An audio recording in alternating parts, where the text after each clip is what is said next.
We are live.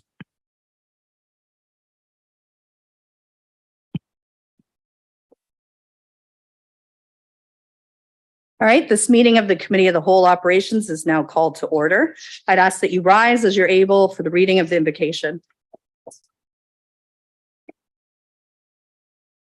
As we come together today, we recognize the great responsibilities laid upon us. Our council will always strive to understand the needs of the people we serve and to use power wisely and well. Our purpose is to establish and maintain a city of prosperity and righteousness where freedom prevails and where justice rules. Let us also not forget those who served our community and who are no longer with us, so that we can continue to do the work we must in their memory. We could sit.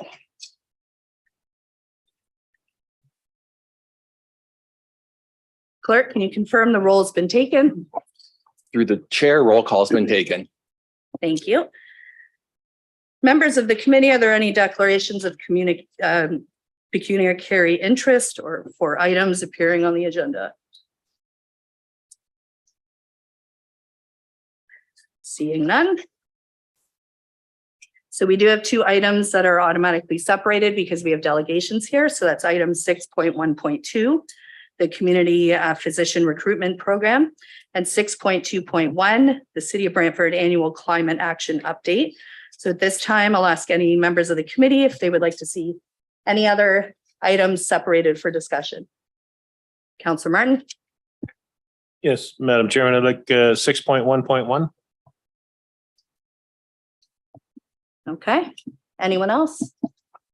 Councillor Von Tilburg. 6.1.5.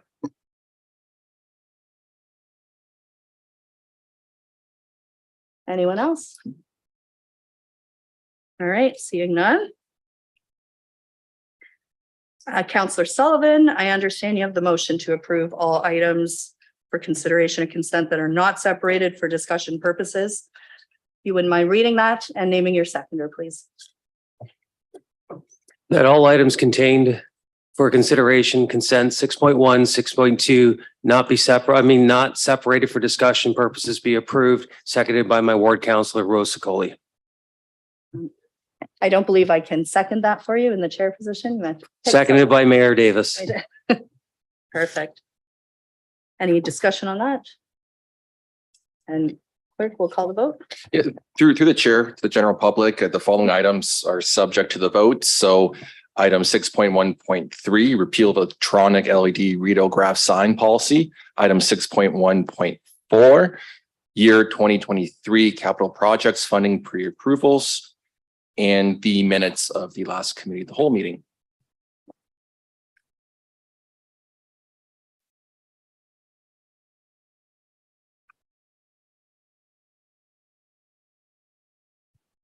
All items not separated for discussion purposes carries unanimously on recorded votes. Members of the committee voting in favor are as follows: Councillors Sullivan, Caputo, McCreary, Carpenter, Van Tilburg, Samuel, Hunt, Martin, Sless, Sicoli, and Mayor Davis.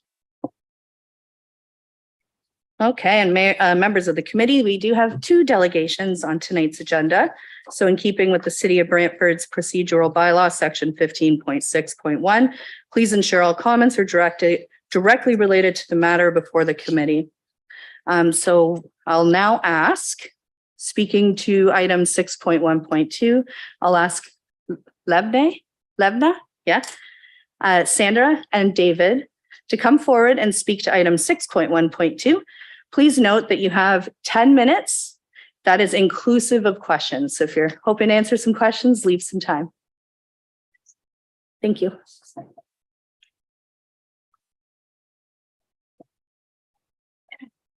Do you see how to turn your mic on there?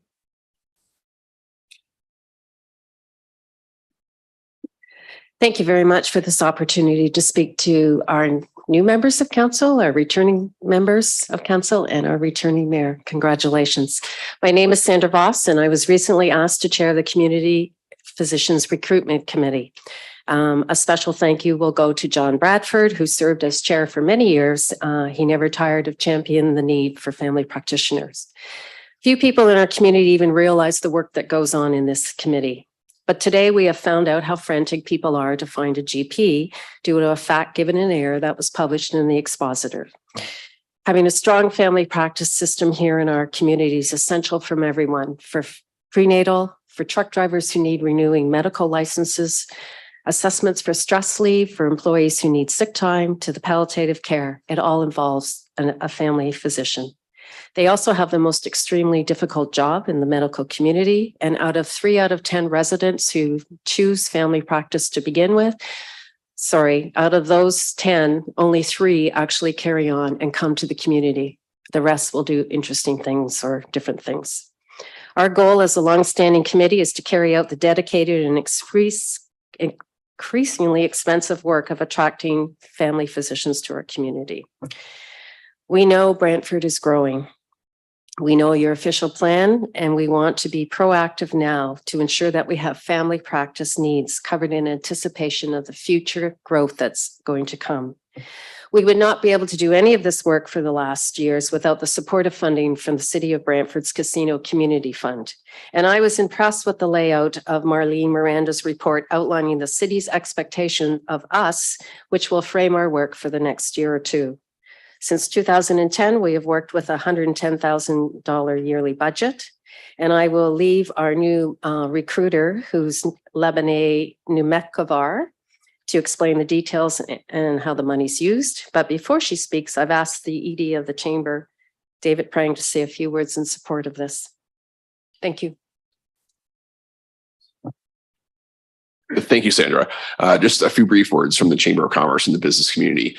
The Chamber was one of the originators of this idea back in 2000 and correspondingly to develop the committee up to 2009.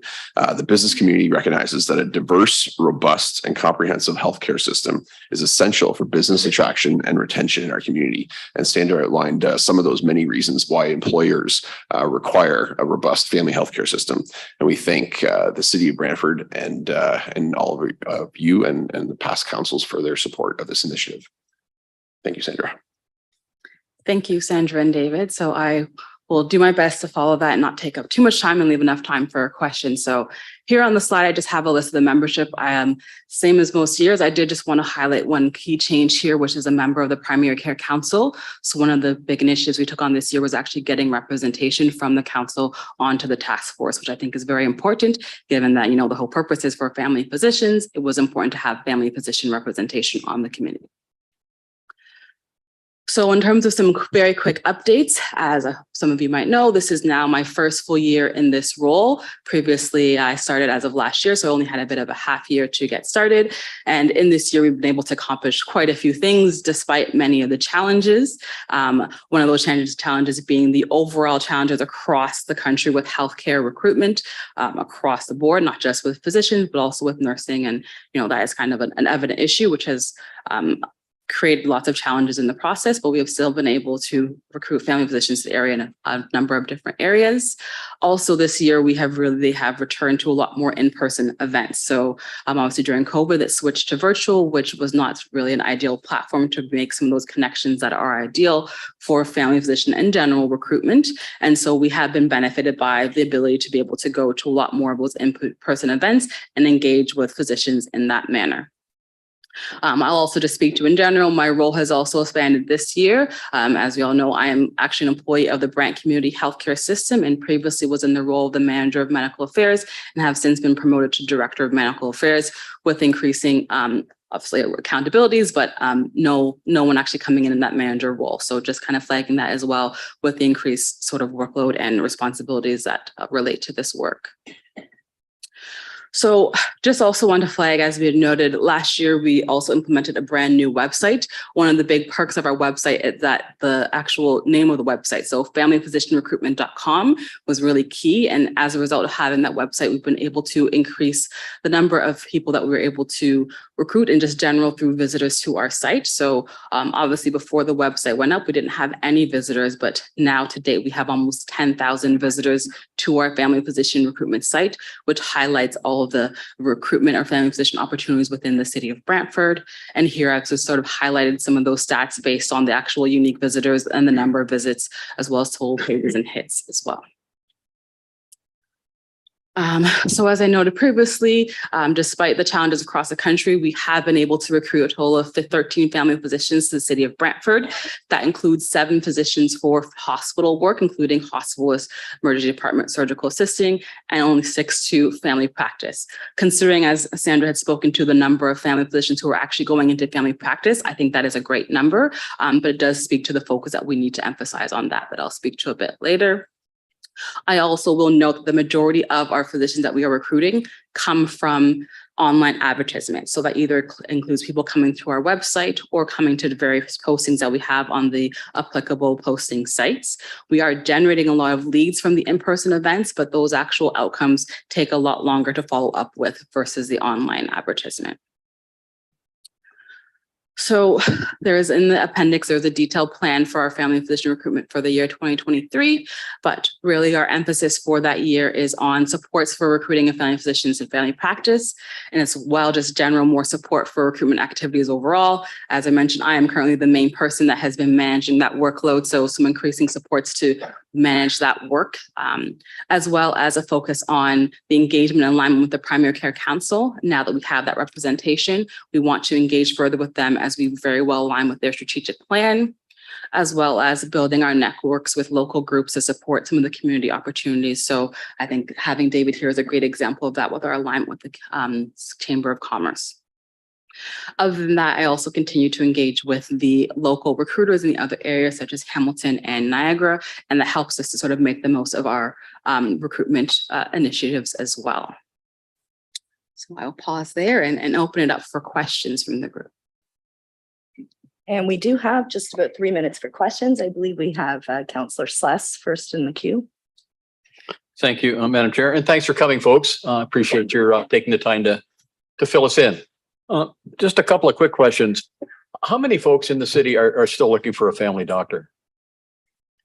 That question is a good one. It's typically hard to measure because we have a number for generally how many unattached patients there are, but there are also patients that are being seen by the CHC, and those patients technically would come across as unattached.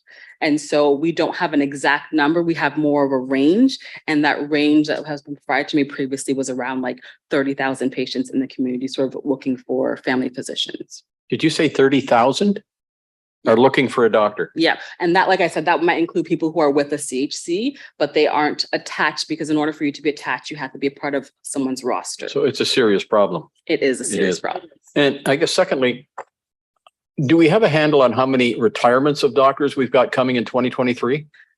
We don't have an exact amount. I have been engaging with the primary care council, and people know to reach out to me. I do have like 2 physicians that are retiring this year that I have been able to get replacements for. I don't have exact numbers for next year. No one has reached out to me yet, but I anticipate within the next 2 years, I would say at least 5 family physicians will be retiring in the city of Brantford. Okay, so you've got to find 5 to break even, and then you try to gain the number you need to get the 30,000 connected. Yeah, and 5 to break even isn't actually enough, because a lot of the family physicians previously had larger patient rosters. So a physician before might have up to 2,000 patients. Nowadays, people prefer being around 1,100 to maybe 1,400. So I might need, at least 2 for one physicians to at least 1.5. Okay, thank you. And thanks for all you do. It's important that someone have a doctor. It's hard getting bounced around to clinics and various places where you try to connect. It's nice to have that constant person in your life. So thank you very much for what you do. You're welcome. Thank you. Okay, and that about wraps up the 10 minutes. Thank you so much for coming out this evening. Thank and we you. are going to be discussing this quite early on in the agenda for you if you want to stick around. Thank you. Thank you. And I'll now call up Mr. Chuck Beach to give a presentation speaking to item 6.2.1, which is the City of Brantford Annual Climate Action Update. Please note, Mr. Beach, that you have 10 minutes. That's inclusive of questions from the members here tonight.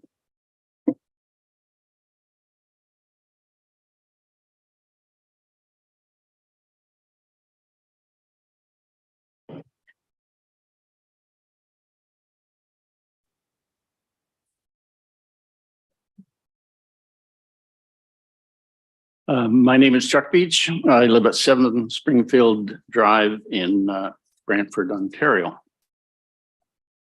First of all, I'd like to commend the city staff for the development of both the corporate and climate action plan and the newer community climate action plan. These plans provide the framework for the city of Brantford and its citizens to reach net zero CO2 emissions by 2050. Over time, as the city and technologies evolved, these plans can be amended to incorporate some new ideas. Today, I'd like to suggest a few.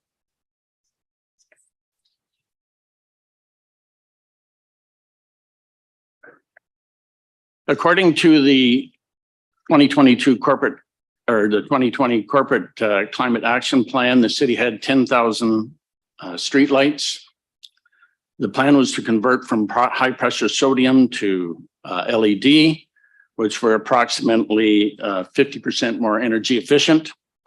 All new streetlights installed are being LED, and by the end of 2020, the city hoped to have 25% of the HPS lamps converted to LED, so we're on the way. The plan outlined a 10-year project timeframe for complete conversion. However, the plan also noted that if additional funding were available, the conversion could happen more quickly. That intrigued me. I was able to have a well-respected consultant provide me with the back of the envelope estimate of the impact accelerating the change. And I got that in January 2021. His estimate, if the program were to accelerate to 1-year implementation, the payback period, that says ROI up there, but it's the payback period was 3.6 years.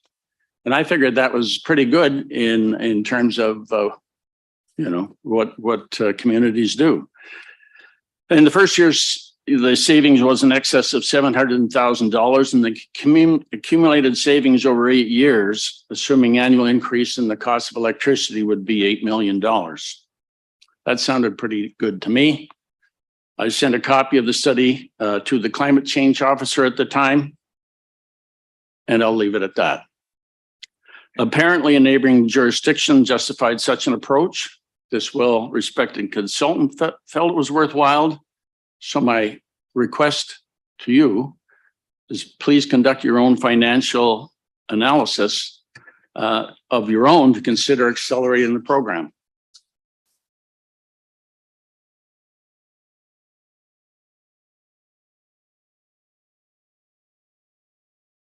Here's a simple one. Reduce grass cutting on boulevards and city parks. On boulevards, consider doubling or tripling the time between cuttings. At parks, consider cutting the playing fields as usual, but increasing the cutting times on the non-playing field areas by 2 to 3 times. Benefit, less greenhouse gas emissions, reduce staff costs, and increase biodiversity.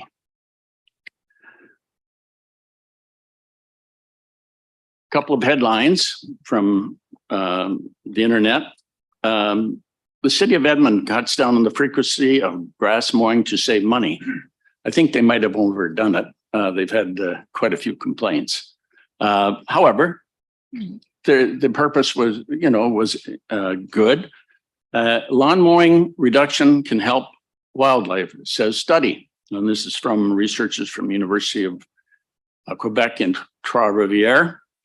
And they noted that reducing the intensity of cutting lawns in urban areas can also reduce pests and weeds that cause allergies, which is surprising. A couple of approaches you could do, just go for it.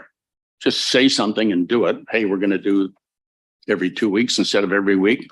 Or you could try a few pilot programs. That's my ask.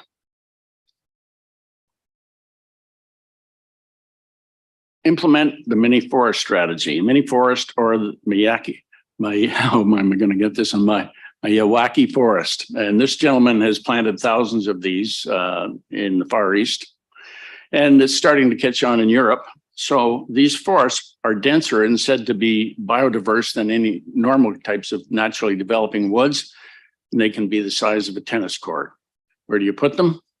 Roadsides and existing and new city parks. The benefit, they increase biodiversity, add tree canopy, reduce greenhouse gas emissions from lawn cutting. And you have lots of parks in this city where they could utilize such a a mini forest. And so we need somebody to lead that.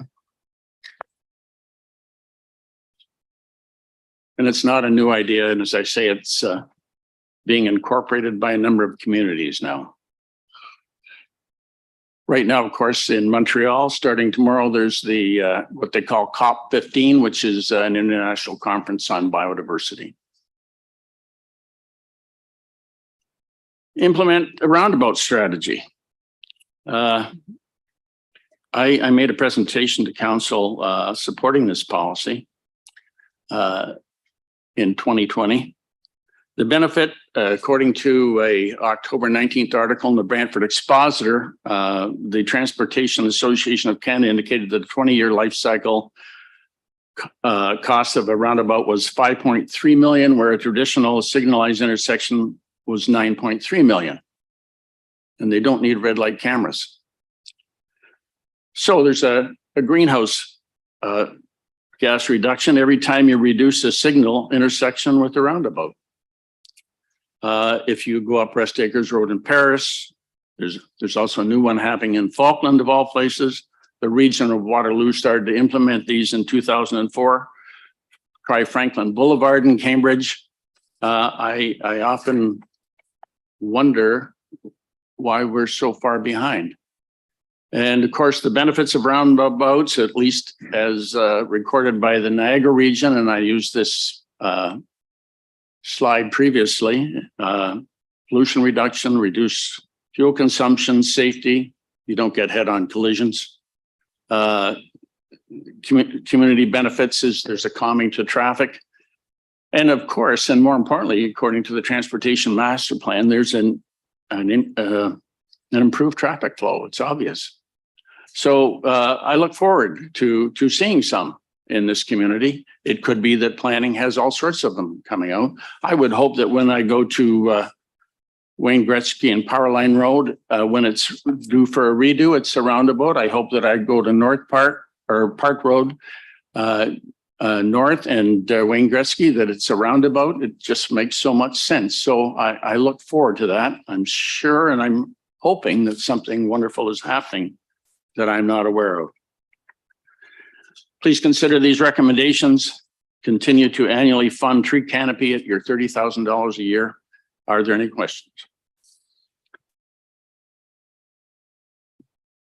Thank you so much for coming out. And I do see Mayor Davis has some questions for you. Yep. Thank you very much, Chuck, for the input tonight and for everything you do to improve the environment within which we live here in our community. Question for you. You mentioned a Miyake forest. What's the difference between a Miyake forest and a regular forest? Well, first of all, it's very small spaced. The trees are planted much tighter. There's a wider variety, so it increases biodiversity, increases the number of species that will live there. Okay. And what type of trees do you put into a Miyake forest? Well, you use native trees to this area. Great. Thank you. Thank you very much. Thank you so much. We've approached the 10-minute mark here. All right, so the committee will now consider the items that were separated for discussion purposes. We'll move forward. So if I see no objections from anyone, we'll move up the two items that are relating to the delegations that are here tonight and deal with those first. Seeing no objections, we'll do that. I'll now ask Councillor Sless to please read the motion to place the separated items for consideration not previously voted on. Thank you, Madam Chair. It's moved by myself, seconded by my ward mate, Councillor Caputo, that all items for consideration and consent 6.1, 6.2 separated for discussion purposes be approved.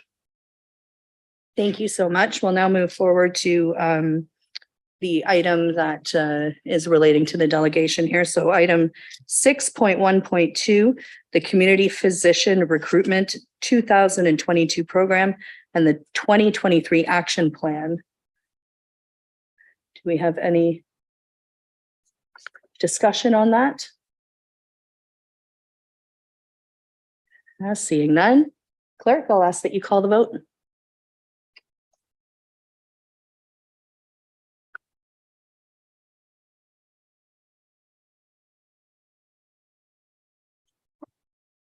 Item 6.1.2 carries unanimously on a recorded vote. Members of the committee voting in favor are as follows: Councillors Sullivan, Caputo, McCreary, Carpenter, Van Tilburg, Samuel, Hunt, Martin, Sless, Sokoli, and Mayor Davis. All right, I'm moving right forward. Item 6.2.1, City of Brantford Annual Climate Action Update. Any discussion on this? I see Carpenter, followed by McCreary and Martin. Yes, could staff comment on the payback period for increasing the change out of the sodium lights for LEDs?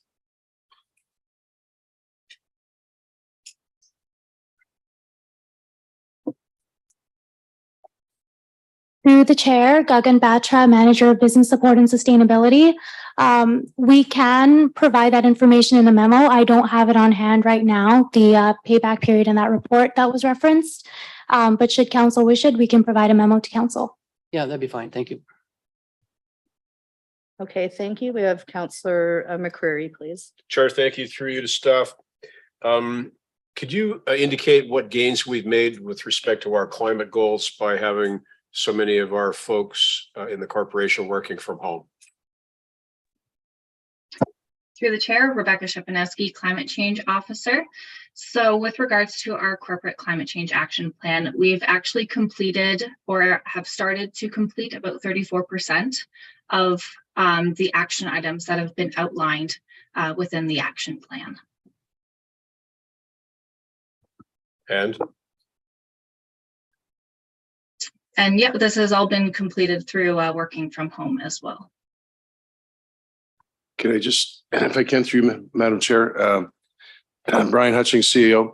In the original accommodation report, I think it was in June 2020, there was Rebecca is new to the corporation. There was an estimate of people working from home and less car and mileage coming back and forth. I don't have that in front of me.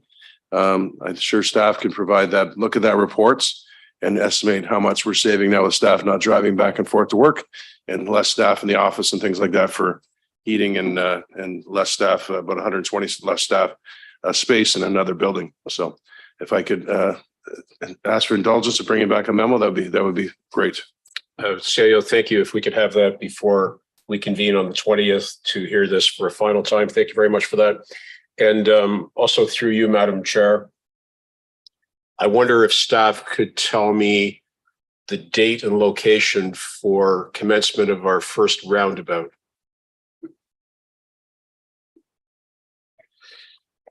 Through the chair, Councilor McCreary. So there is a very small roundabout, part of a subdivision design. I just can't speak to that one exact location right now. But I do have preliminary design for the downtown revitalization that was just carried out in terms of the EA.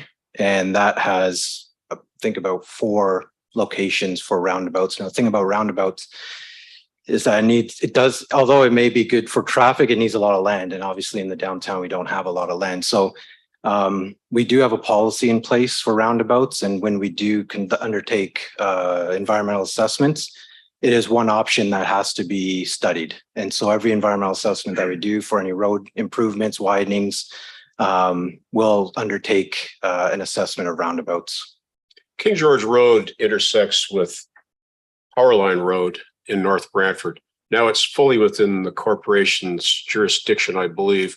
Does the province have any responsibility for King George Road, Highway 24, or is that both our local roads now? Through you, Chair Scully. So I'll have to look at the responsibilities with that in terms of or allowing us to actually put a roundabout there. Maintenance and whatnot, we undertake that. If there's culverts, underpass, then that's the ministry. So there is an agreement, I believe, in place. I'd have to look at the details of that.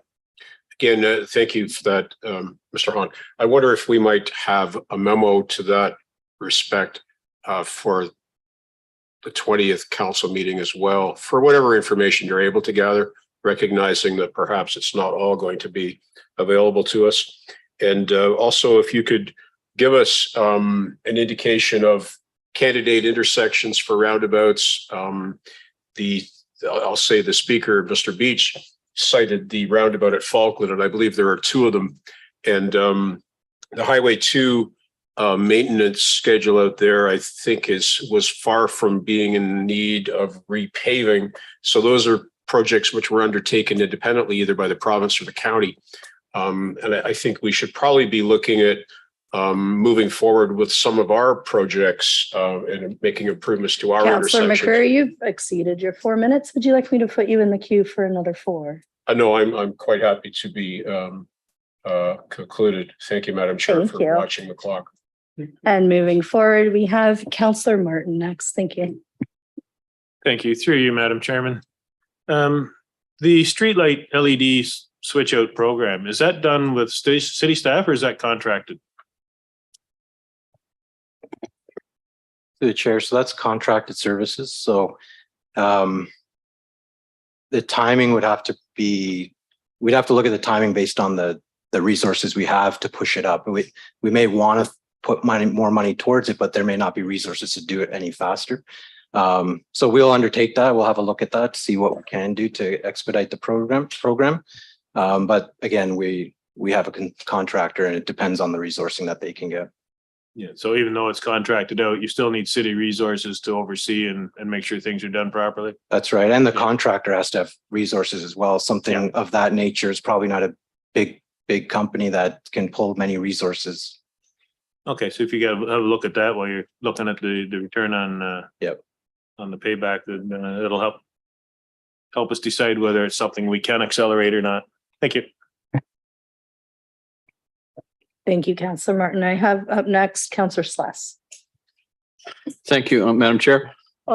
Through you, I guess I'd direct this to Mr. Hutchins, the CAO. Brian, is there everything that Mr. Beach said sounded very simple to achieve? It wasn't complicated. Plant some trees, change some light bulbs, things like that. Could we get a memo back just indicating the impact of implementing what he's suggesting? And if there's a cost attached to that, what would that be? And what would a reasonable time frame be to achieve those goals? We can, I think what you're asking is almost to combine the 3 memos that we've been asked for, bring them together and talk about the timing. So I think we can do that and combine them all 3 and have that back. Many things Mr. Beach asked for is also continuation of tree planting dollars, which council did last year, as well as roundabouts. We do have plans. It is something we talk about on a regular basis on roundabouts and these other matters. So we'll wrap it together and give you an idea of what it would take to get those accomplished. Okay, in dollars, Brian, in dollars and in months or years, whatever the measurement is for time. Again, through you, Madam Chair. Yes. Yeah. Thanks, Brian. Appreciate it. Okay, thank you. And before we move to second time speakers, I have Councillor Sullivan in the queue. Thank you, Madam Chair. And through you, city staff, you mentioned that we need a lot of land for these roundabouts. Can you give us a clarification on, for a fully functioning roundabout, what type of land space we're going to require? Through your chair, Scully. So I could take a good guess at it if we're depending on it really does depend on the type of road. So if we need truck movement, then the roundabout space is going to be much larger than what we have now. So not sure if Mike is on in terms of radius, but we can add that into the memo. We're going to provide a roundabout memo. We can add the different sizes because you have to have that appropriate space for turning and truck movement and fire movement and whatnot. So they do vary based on 2-lane roads, 4-lane roads, et cetera. And the smaller ones we see in the subdivision, which are just residential roads. So we can provide that information. Thank you. And seeing no more first time speakers, I'll move on to Councillor Carpenter. Thank you, Madam Chair. You're doing a fine job tonight. Indy, you mentioned that our policy will have everyone looking at roundabouts in all developments. So does that mean all the new development that's going to happen north of Powerland Road from east to west, there'll be a requirement to consider roundabouts, and what will be the deciding factors whether they go in or not? Through the chair, so the development process is different than the environmental assessment process that through our capital program. So I don't know, Heidi, if you want to speak to the development side of things, but really that's more of the block planning and the traffic movement and studies that are put forward from the development side. It's always better to put them in when it's new than build. Exactly. And you have the space for it, you have the land for it. The policy I was speaking to is more on the, like, for example, if we're extending Wayne Gretzky Parkway, or we're going to be widening Powerline Road, et cetera. That's where, through the environmental assessment, we'll look at roundabouts being the first option, then moving on, and it's scored against capacity and space and cost and et cetera. And before a decision is made, all the alternatives are put forward to the public as well for review. Through the chair, Heidi DeVries, General Manager, People, Legislative Services and Planning. Since my colleague and friend gave me a head nod, I'm just going to jump in and say he's absolutely correct.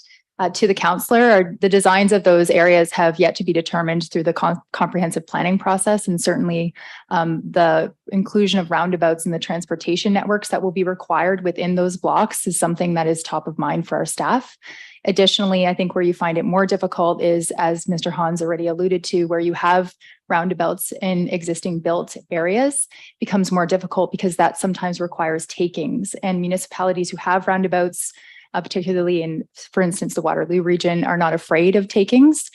They can be costly, but at the end of the day, there's something that may be necessary to do when it comes to building that type of infrastructure within the built boundaries of the city of Brantford, and that will be a conversation for another day. So the requirement is that they have to provide roundabouts, or is this the developer's choice? I'd like to know where we sit in this decision-making process, or does Bill 23 take that right away from us? So through the chair, I think in terms of the implications of Bill 23, some of that has yet to be determined. We still have the ability to impose subdivision approvals on those development processes. We have our block planning processes that have remained relatively untouched, with the exception of the development charges that we could have actually acquired through those approvals. In terms of the ability of the city to impact the design elements, a lot of that comes down to, again, the consultant reports that support those elements through these comprehensive processes.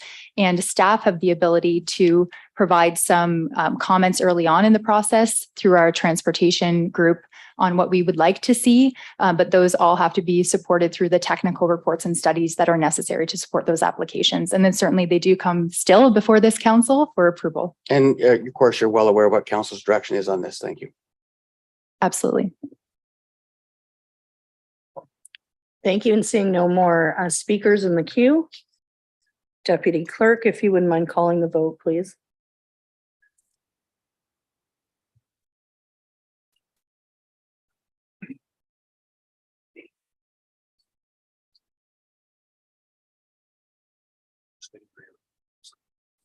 I did. Yes.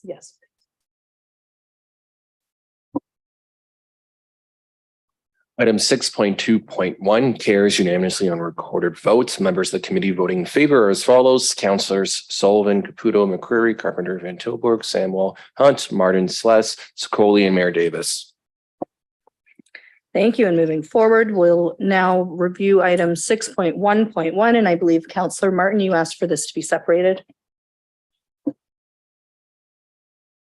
Yes, thank you.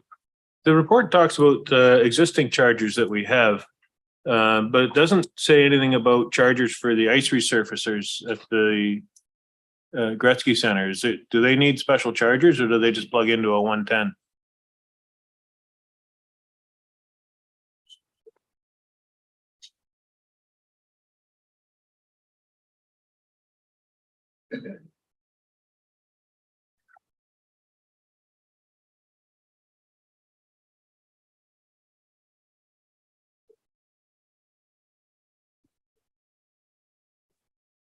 Hello, good evening. Shane Pepper, Fleet Manager.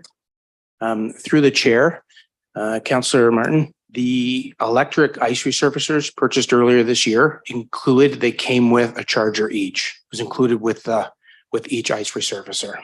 So they are not a 110, they are I think it's a 240 volt charger. So a level 2 charger. Very similar, correct. Okay. Is there some reason why they weren't captured in the inventory for this report? They weren't captured to the chair. They weren't captured because they're very specific and very unique to the electric ice resurfacers, and only they're not a compatible charge head that you would see on a vehicle. So they can't be used for anything else. That is correct. Okay. And it talks about maintenance requirements for the chargers. What kind of maintenance do the chargers require? Good evening, Seth McDermott, Arcadis IBI Group. We produced the report. Or the consultant's report. So charger maintenance typically consists of dealing with issues of wear and tear on the components that actually interface between the vehicle and the charger. So the actual head itself, cable maintenance, especially if that charger is in an outdoor location. You know, the rubber on the cable may see weather-related wear or aging. Occasionally, you might also see things like water intrusion, rust, that sort of issue to deal with as the equipment ages.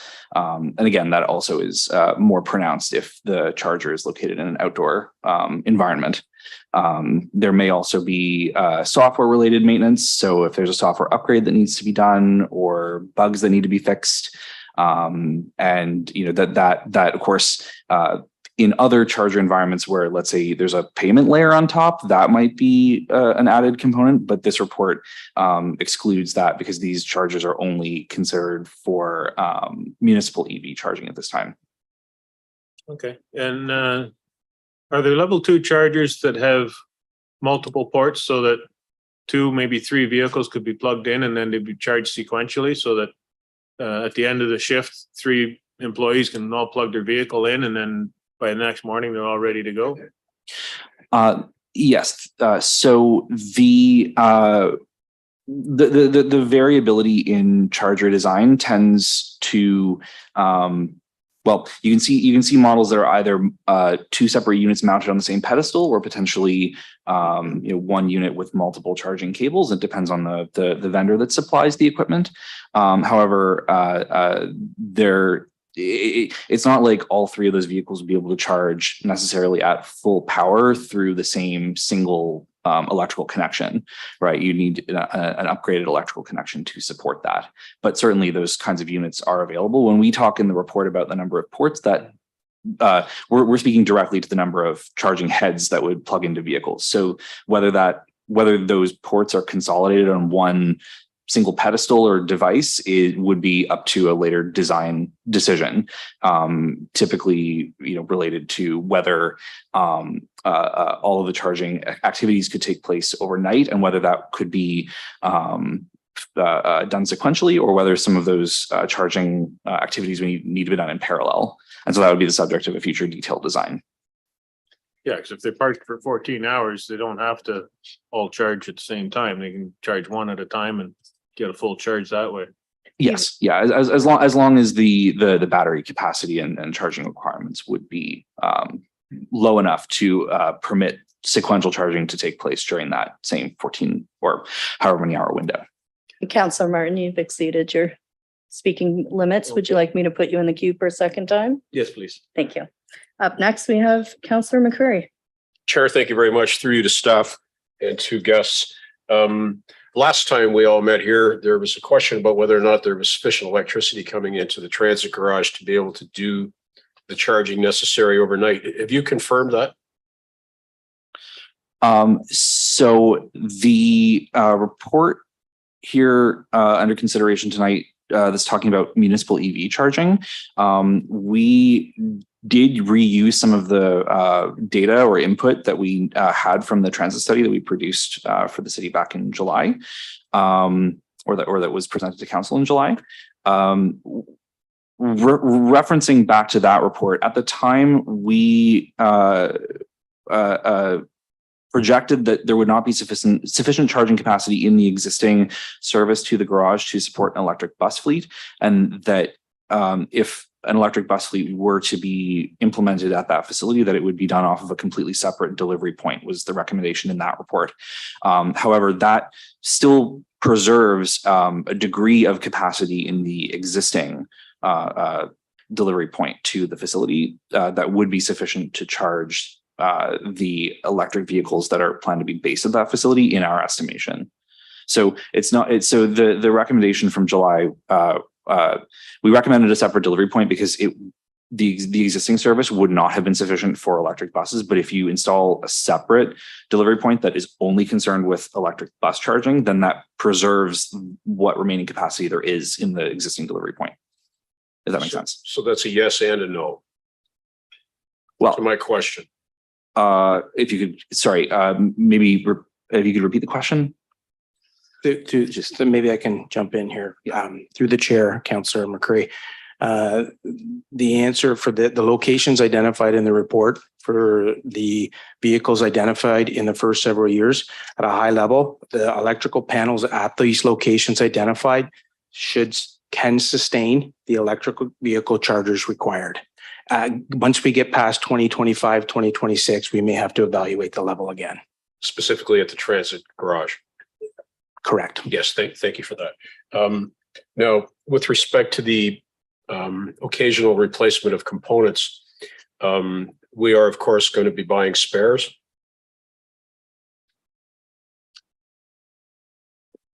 Through the chair.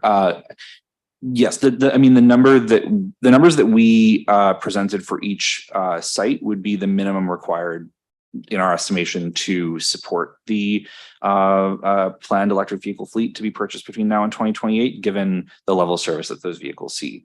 Spares would be above and beyond. So by spares, what I mean is you say there's going to be some of the plugins will wear out, the gaskets will wear out.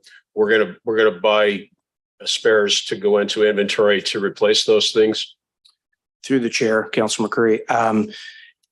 Yes, we're not sure what those levels will be. Sure. We'll have to see what kind of maintenance we're running into and adjust our inventory accordingly. But we will be taking that into consideration. Super, thank you.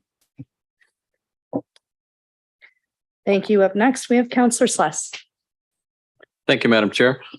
I'll preface my question with, I know nothing about electric vehicles. So you're going to hear a couple of dumb questions probably, but I need to know this in order to make decisions. The head that goes into the vehicle that's being charged, is that standard no matter what brand, no matter what charger? Is that standard?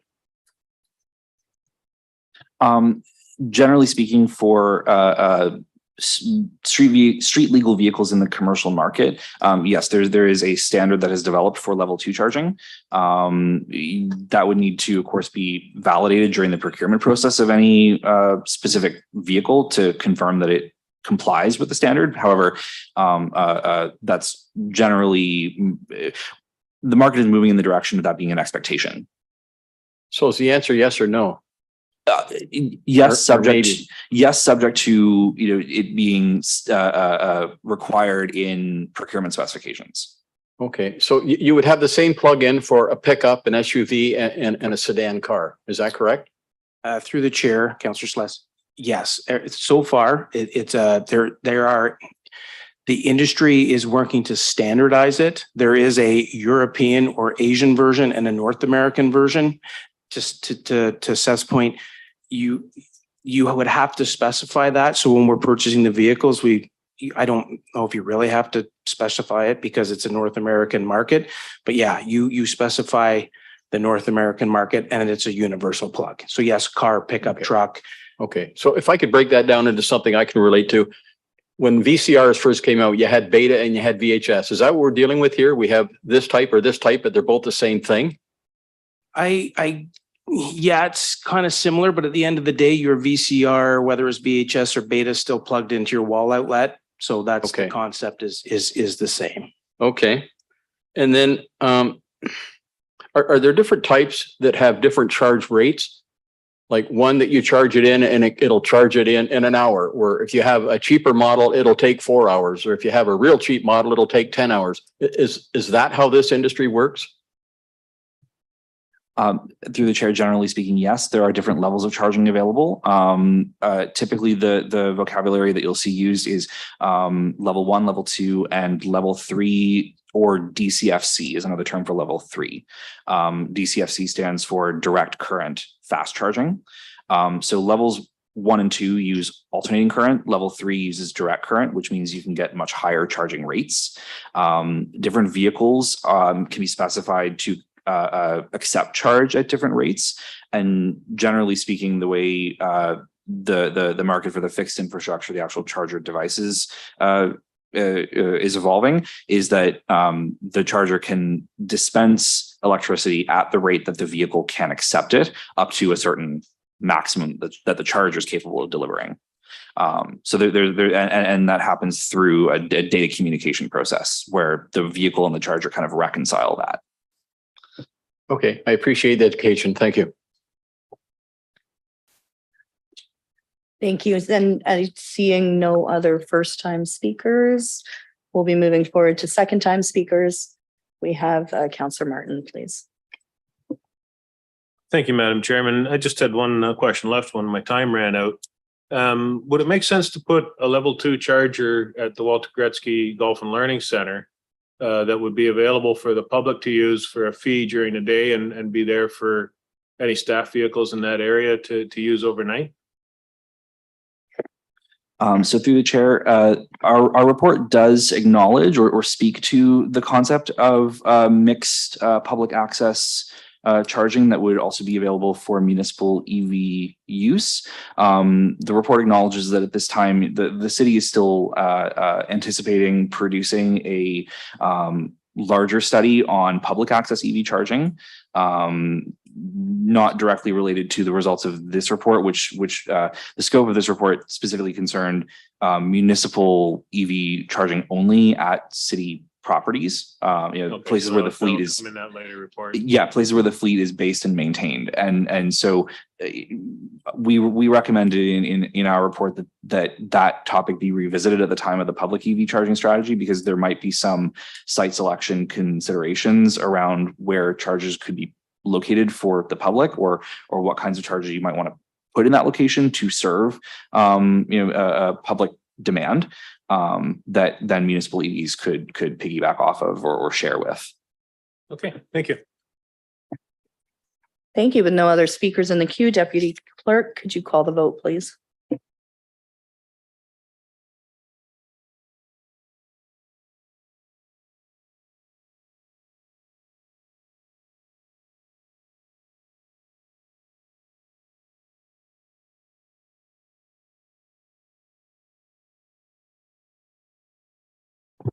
Item 6.1.1 carries unanimously on a recorded vote. Members of the committee voting in favor are as follows: Councillor Sullivan, Caputo, McCreary, Carpenter, Van Tilburg, Samuel, Hunt, Martin, Slez, Sokoli, and Mayor Davis. Thank you. Moving forward, we have item 6.1.5. Councillor Van Tilburg, you asked for this to be separated. I did. Through the chair, I have some questions for staff. The $17.25, that appears to be around a 7.5% increase over the $16. Am I reading that correctly? While we're waiting, Councillor Van Tilburg, Ron Gasparetto will be coming up, as well as Rick Cox, to explain this.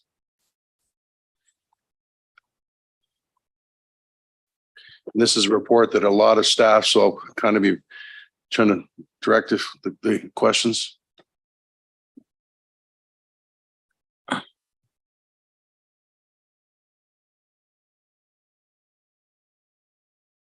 He's only got 4 minutes, gentlemen.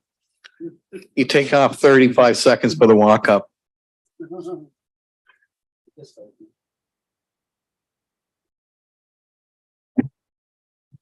Through the chair, can you, repeat the question? Yeah, you've got it, I think $16 versus $17.25 on the new lease.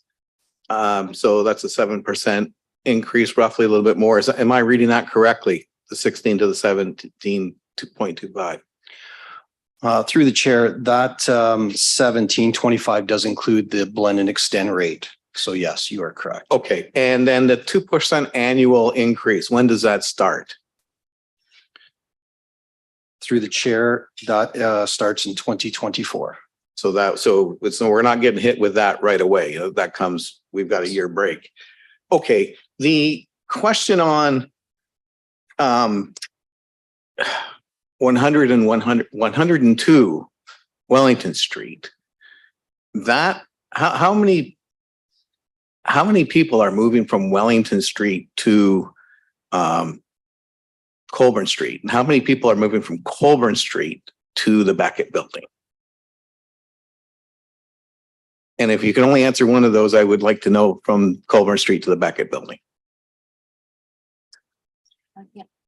So through the chair, I'm Marlene Miranda, General Manager, Community Services and Social Development. So currently with the work at home model, there's approximately 20 people at 22 Colburn currently working primarily for the FIS services. And those 20 people with drop-in center ability to have people come and rotate through will be shifting over to the Beckett Street Hub.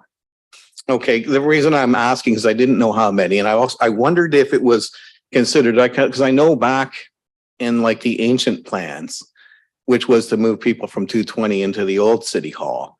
I just didn't know what was left and if you were able, if there was ever a thought of combining those people and then those that were needed to expand out of the courthouse into the old city hall. Was that looked at part of our committee? Yes, Councillor, that was also looked at as well. And we combined that with 45,000 square feet. It was a little too big. And then the building wasn't conducive for the renovations. And we are going back to last year, the budget time, when you asked me about how I can find a way to reduce that huge increase or big increase that Laurier had for next year's rents. So this is why we came up with the extend and blend efforts. Okay. And then I have one more question, but you know what? It's lost me at the moment. You gave such a good response there. So I'll let it pass for now in case somebody else has a question. We have Councillor Sless in the queue. Am I next? Oh, thank you. The 6,000 square feet that we would be renovating and taking over in the Beckett building, what's currently there in that 6,000 square feet?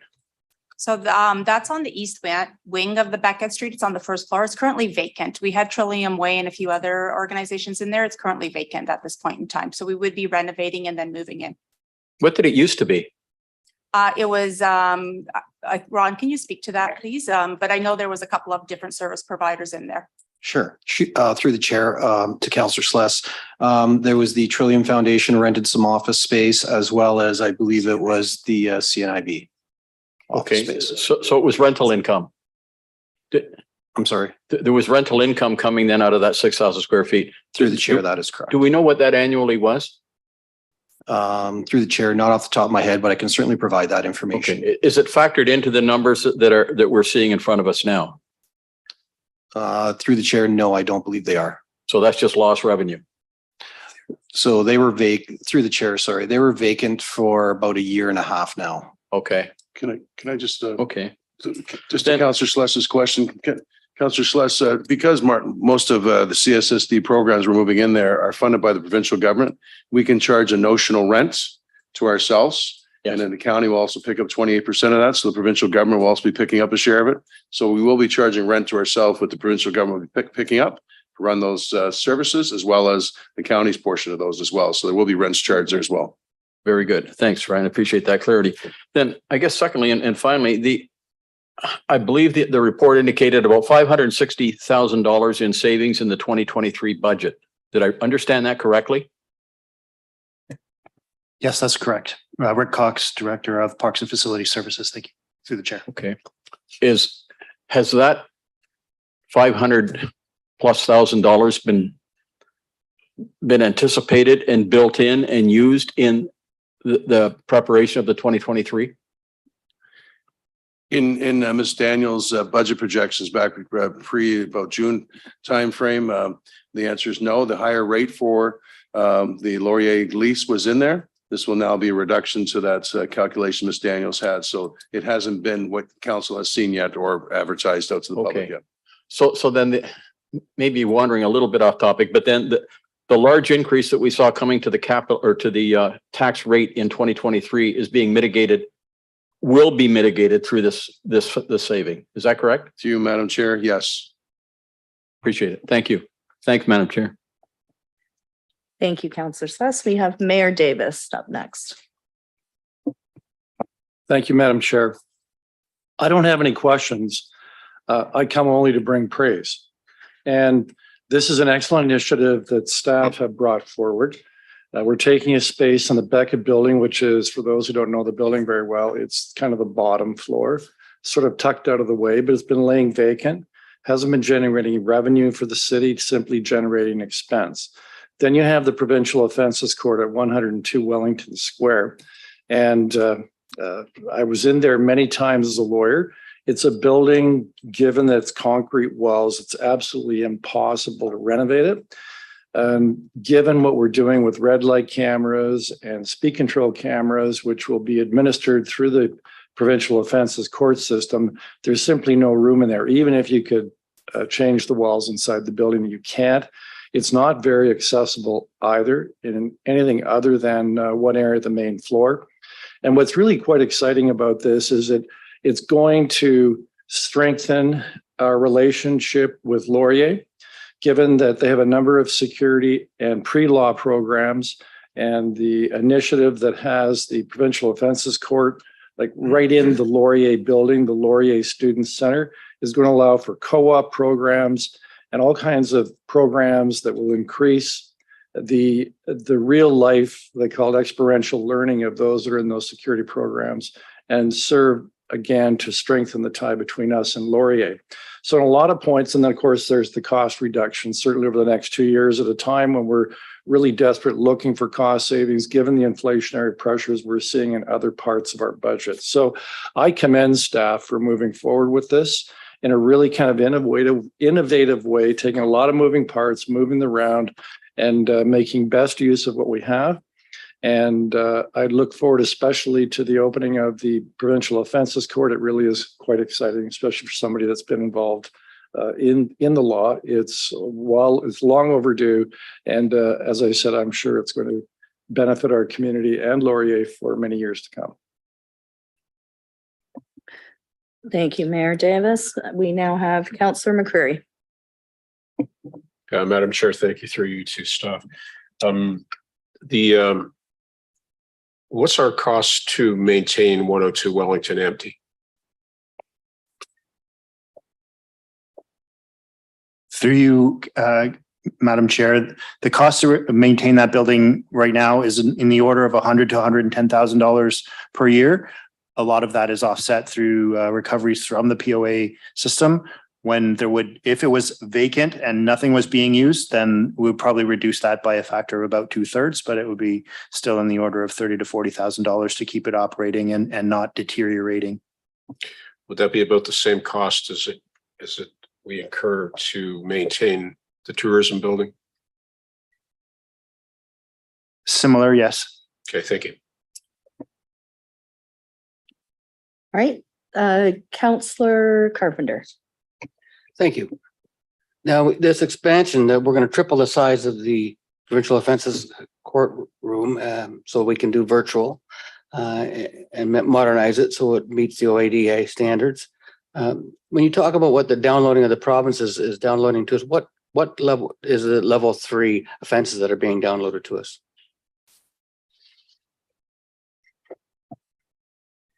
Through the chair, it is the Part 3 prosecution. Sorry, Kim Jolly, City Solicitor. It's the Part 3 prosecutions under the Provincial Offences Act that will be eventually downloaded to the city from the province. And will we receive funding for that? Through the chair, no, we will not. So we're just picking up the province's expenses. Would that be a fair statement? We will be picking up the expenses, and we will also be earning the revenues that may come through those prosecutions. Yes. Oh, so we will generate revenue out of this? Potentially, yes. If we keep our costs down, we can generate revenue out of this. I guess that would be a fair statement then. Okay. Now the new courthouse is going to be equipped with all the technology for virtual court proceedings? Through the chair, yes, that is correct. And the judges are okay with doing virtual court proceedings? Yes, they are. Okay. All right. And now when we talk about the savings, this $500,000 savings, that would be the savings with the increase that's potentially upon us from Wilfrid Laurier with the new rent increases. Would that be fair? Is that what we're talking about? Through the chair, yes, that savings is calculated after the rent has been adjusted to reflect the smaller footprint, but the rate per square foot increase has been incorporated.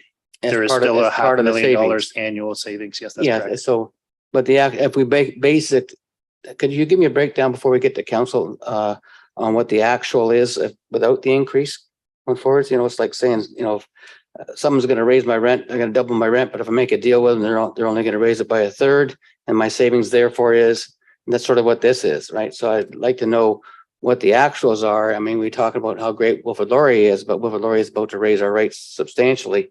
This deal is to short circumvent that, and then we're calling it savings. Is that somehow, am I in the right ballpark here? Am I reading this right?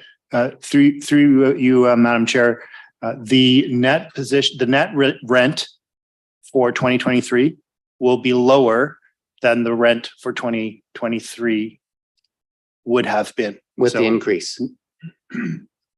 Yes. Yeah, that's how much correct. would, how much lower would it be without the increase if we had the same rate as So if the rate was at $16 per square foot, yes, and we still reduce the square footage, okay, we can that's bring the that number back. I'm Yes, looking that's for, correct. because I want to get Yep. an idea. So what we're doing here is, you know, as the mayor said, is can be a good thing, but we're also making classrooms for Wilfrid Laurier and making a long-term program. So we're committed for 10 years plus 2.5, so possible 20-year lease agreement.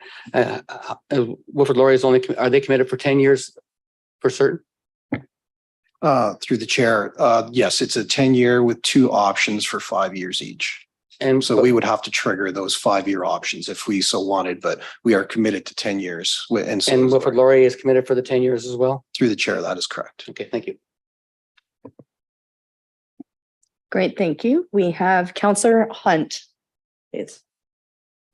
Through the chair to staff. So I'm looking at the chart. I understand the current lease and the proposed lease, the actual rental rate.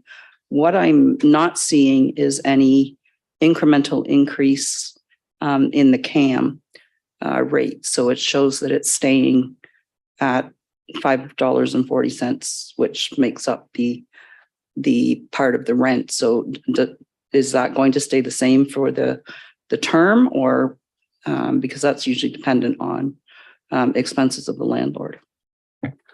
Through the chair to Councillor Hunt, there is a 2% increase to CAM. So CAM is, as you know, based on actual costs. And so they've incorporated a 2% increase per year.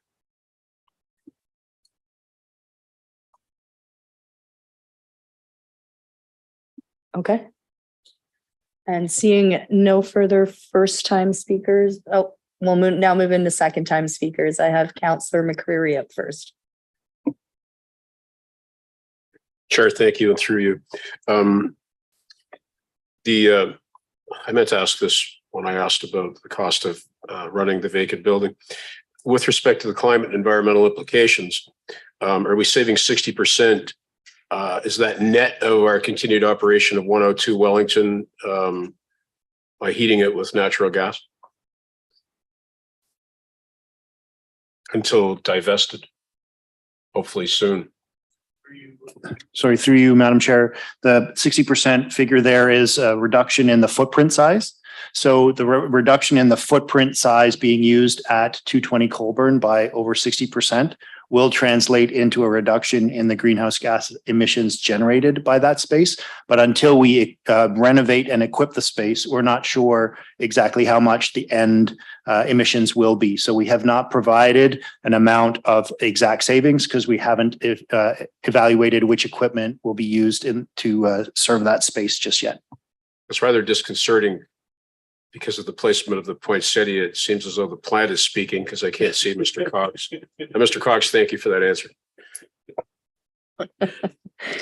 Thank you, Councillor McCreary. We have Councillor Van Tilburg. Thank you.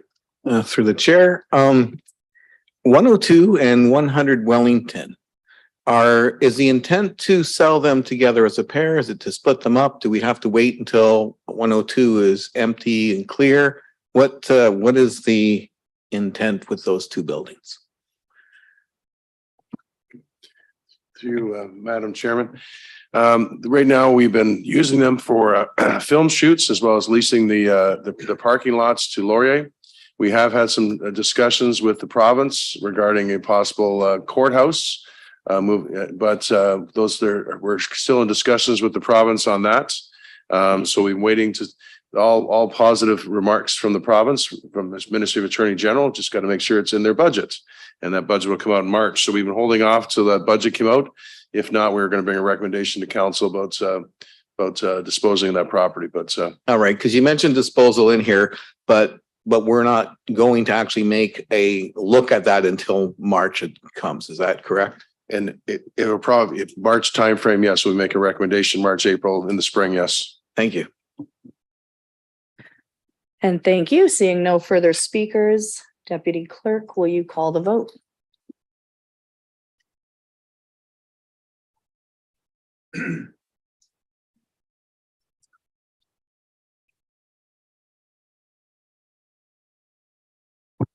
Item 6.1.5 carries unanimously on recorded votes. Members of the committee voting in favor are as follows: Councillors Sullivan, Caputo, McCreary, Carpenter, Van Tilburg, Samuel, Hunt, Martin, Sokoli, Sluss, and Mayor Davis.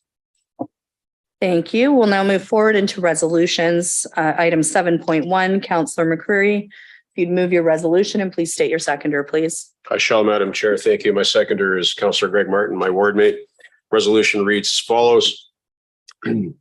Whereas the Briar Park neighborhood has for more than 40 years assumed the responsibility and cost of maintaining the garden in the city of Brantford right away at the northwest intersection of Park Road North and Briar Park Road. And whereas said residents indicated their desire to cede the responsibility to the city of Brantford for planting and maintenance of said property. And whereas the corporation was unable to assume responsibility during 2022 and residents again were responsible for costs and labor to maintain said property. Now therefore be it resolved, the staff be directed to plant, cultivate, and maintain said property for the entirety of every growing season. And B, the gratitude be expressed to the volunteers who previously maintained said property at their expense. And this, Madam Chair, is more a housekeeping item than anything else. We simply want to ensure the neighbors that we are going to be looking after it. There was a bit of a hiccup with respect to last season. No one's fault, but we do want to make sure that we entrench the ongoing responsibility of City of Brantford to do this, as we see so often with some of the volunteer activities in our municipality, and especially in the third ward, where we have a number of little things like this and some cul-de-sacs with islands in the middle. And some of the original inhabitants are now getting on in years and not quite up to doing the physical labor and assuming the responsibility anymore. So I would appreciate the support of members of council on this so that we can give the neighbors a bit of certainty about the coming season, and staff can adequately prepare to assume the responsibility come springtime. Thank you. Any discussion? Okay. Councillor Carpenter. Yes, staff, is this the site triangle that we're talking about at the corner of Park Road and Dunstan Street? Briar Park. Briar Park and Yes. Park Road North, yes. Is it is it sightline triangle here at the corner? Through the chair, that's correct, Council. And there is some signage there. Is that signage ours as well? That's correct. Okay, there's a triangle on both corners. Does that mean we're going to maintain both corners? North and south side, yes, both of them have the entry feature, let's call it. Okay, and do we have other entry features in the city that we also do this with? That's correct. So that is our policy.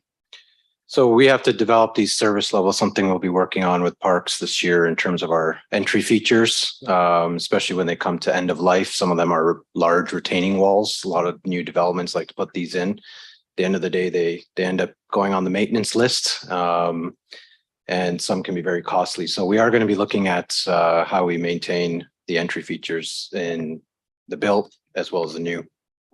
So when you're doing this, and you raise this issue about large retaining walls, and because I have a couple on the fourth ward, are we working with planning to make sure that the developers aren't creating this large cost for the taxpayers going down in the future because they want to enhance their development, sell more houses, but we end up with the taxpayer paying for the maintenance? Are we looking at a policy to make sure that that's not the case going forward?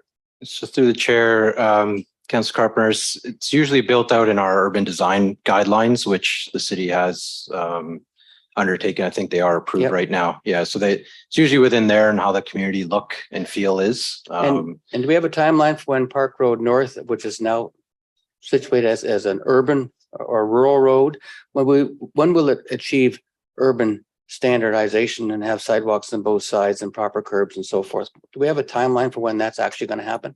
Through the chair, I'll have to look into that. I don't think it requires it based on the loading and capacity, especially if we're extending Wayne Gretzky Parkway to connect in at the north. So it just may not have the capacity needed to actually be widened or become a full urban cross section, but I can look into that. Well, I if there wasn't was- just necessarily widen, just, get rid of gravel shoulders and make it an urban road as opposed to a rural road. Right. I wasn't talking about size. Thank you.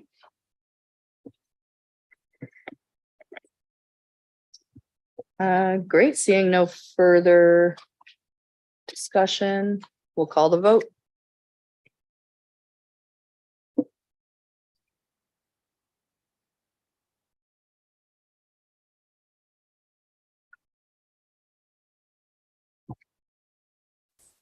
Item 7.1 carries unanimously on a recorded vote. Members of the committee voting in favor are as follows: Councillors Sullivan, Caputo, McCreary, Carpenter, Van Tilburg, Samuel, Hunt, Martin, Sless, Coley, Mayor Davis.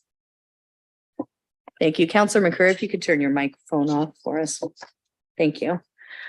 Moving forward, and now I see why it was on. We're calling Councillor McCurry for item 7.2 resolution. Floor is yours. Actually, that's incorrect, Madam Chair. I just forgot to turn it off, and we're fortunate I wasn't muttering something under my breath. Thank you. 7.1.2, again, moved by myself, seconded by my ward mate, Councillor Greg Martin. Whereas Brantford is blessed with a multitude of not-for-profit agencies and a similar multitude of citizens seeking volunteer opportunities, and whereas the marriage of volunteers with volunteer opportunities enriches the lives of both those volunteers and those they serve.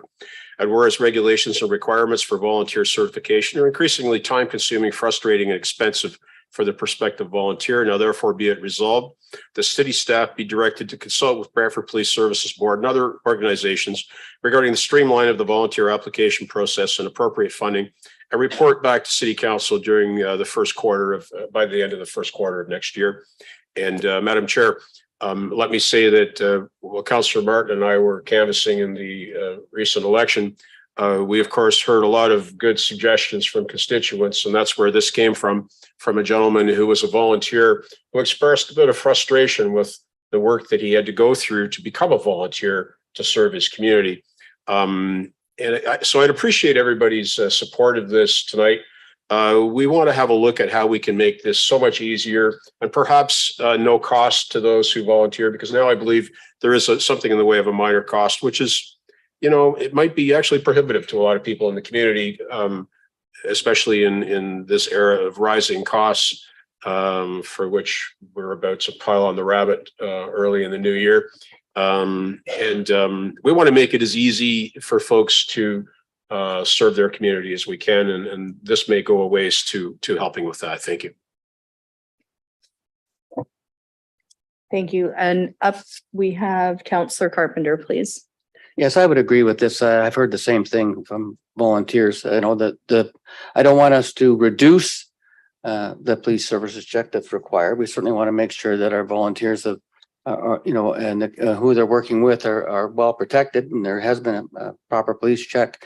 But the cost can somewhat be prohibitive. In fact, everyone that serves on John Nobleman board must have a police check and a vulnerability check, and rightfully so. And so I don't want to see us reducing what needs to happen, but we should make it part of our volunteer recruitment costs so that we are in fact assisting with the volunteers to volunteer. And this is a good idea. Thank you. Thank you. And apologies to Councillor Martin, who was supposed to speak next. No problem, Madam Chairman. Volunteers are the lifeblood of many organizations, and if we can make it easier for people to volunteer and encourage more volunteerism, it'll make our community far better. If we had to pay for the work that's done by volunteers, you'd see a huge increase in property taxes, and that's something that we don't want to do. And if we can make it easier for people to volunteer and have that done instead of paying people to do some of that work, then we can keep our costs down, and the people doing the volunteering enjoy what they do as well, or else they wouldn't be volunteering. So thank you to all the volunteers out there. We really appreciate everything you do. And if we can do something to make it a little easier for you to get the requirements you need, then I think that's something we certainly need to look at. Thank you very much. Thank you so much, Councillor Martin. And we will move forward and call the vote.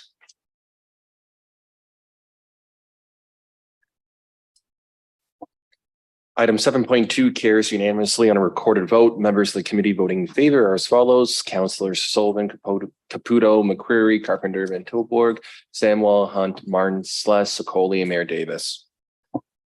Very good. Next, we'll call upon Councillor Samwell to bring forth her resolution, item 7.3. Councillor Samwell, if you could mention your seconder and read the entire resolution, please. Thank you. Thank you. So my resolution is future site plan application for 101 Market Street South, moved by myself, seconded by Councillor Van Tilburg. Whereas the corporation of the city of Brantford is the owner of the lands municipally known as 101 Market Street South, Earl Haig Community Garden, and whereas the applicant is a nonprofit organization, and whereas the applicant has received the required authority to initiate the proposed development of a community greenhouse on city-owned lands, and whereas the applicant has advised that no municipal services will be required to facilitate development of the proposed greenhouse, and whereas the applicant is seeking to waive the future planning and building application fees for the site plan control for the development of a community greenhouse and for the required building permit fee. Now, therefore, it be resolved that the city council waive the respective combined planning department fee for the site plan control totaling $3,255, which represents 50% of the minor site plan fee in accordance with the fee schedule and the planning department procedural manual, and that the building permit fee for the lands located at 101 Market Street South. And I just wanted to add to that through the chair that I'm really pleased to be able to bring this forward today. The volunteers at Equal Grounds Community Garden have worked really hard to see this come to light. They received a grant to make this happen. It's a community volunteer group and completely volunteer run. And they also will have some programming there and things like that. So it's going to be a huge benefit for the community, for community engagement, for food security, and just overall community spirit. So I think that's going to be really great. And I hope that we can all support this tonight. Thank you. Great. Any further discussion? I see Councillor Hunt.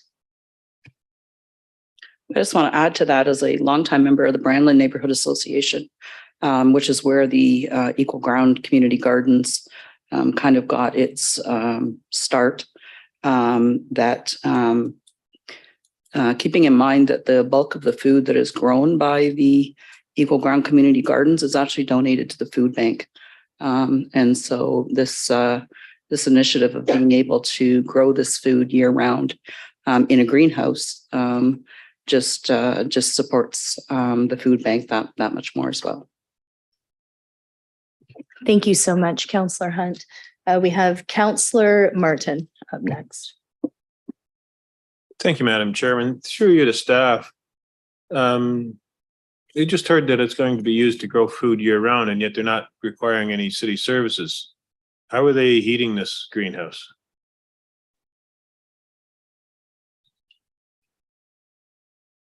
Through the chair, Rick Cox, Director of Parks and Facility Services.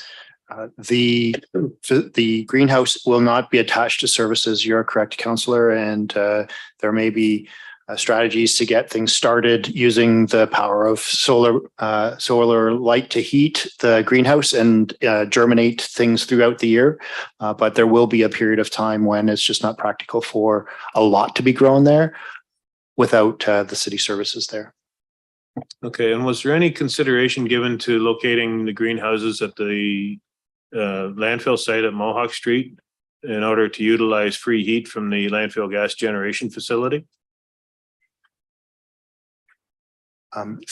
Through the chair to the councillor, I'm not sure all of the considerations that the Equal Grounds folks considered in their application for the grant, but that is not a site where they currently have community gardens. So I think it would be a stretch for them to add a completely new site far away from the core where they have their work going already.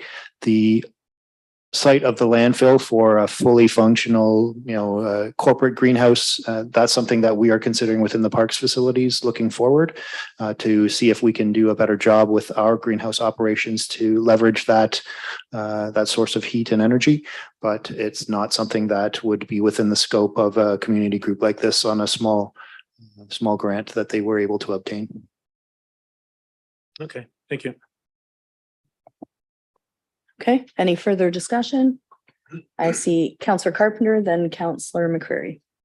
Yes, we just passed a resolution about volunteers and how valuable they are to us. And here's a good example of that, volunteers that are actually growing food. And there's a lot that can be grown. There is cold weather vegetables, lettuce being one of them. Anyone seen the price of lettuce lately? So there is opportunity for, I know people that have greenhouses that aren't heated now in this weather, they have a full greenhouse full of lettuce. And so there's a lot of crops that can be raised. And the staff, it says in the resolution, we've already given permission for this to happen. Is that correct?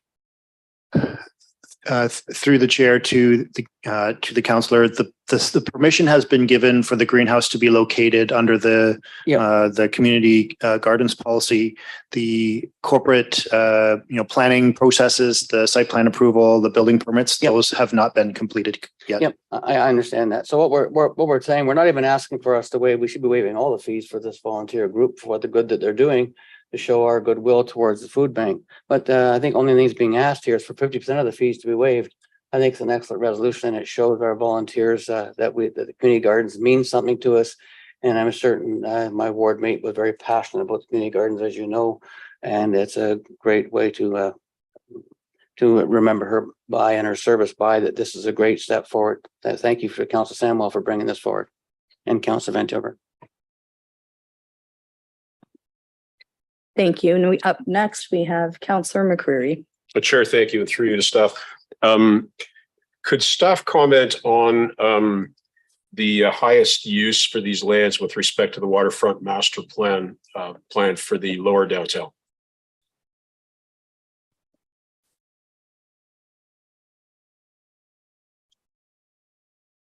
So through the chair, I'm the last GM standing.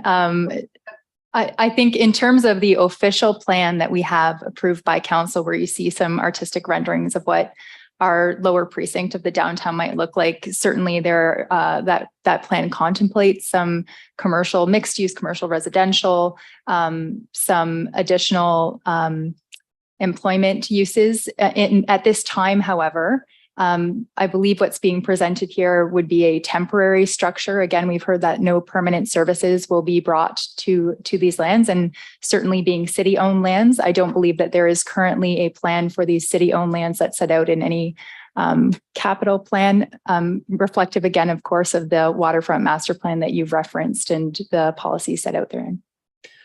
The waterfront master plan, unfortunately, I think is being used within the corporation to level desk legs. We acquired a piece of property on Hardy Road a number of years ago, but I believe corporately, the memory is short, and I think folks would be well versed to, if they haven't read that, to do that maybe tomorrow, because it does call for some high-end land uses there. And I'm harking to what Councillor Carpenter said about the recognition of the volunteer hours and the good work that these folks do. And I'm gathering, because there's a site plan application, it's an area greater than 100 square feet. Yes, that's correct. And what's the nature of the structure? The structure is let me just pull it up here. A galvanized arch steel structure with 10 millimeter double wall polycarbonate panels, about 25 feet wide and 26 feet long, about 12.5 feet high, designed for commercial cultivation of agricultural crops. And it would be installed in such a way that it doesn't have permanent foundations, but would not be easily tipped over or blown away, but could be removed or taken apart and relocated to a different site if the long-term if that site was not viable in the long term. So what's the nature of the greenhouse fabric? Is it plastic? Yes, it's polycarbonate panels, hard panels. And so I'm just thinking of agreements we have with respect to other initiatives like this. So it's a structure that somebody's erecting on city land. Is there anything in the way of a lease agreement?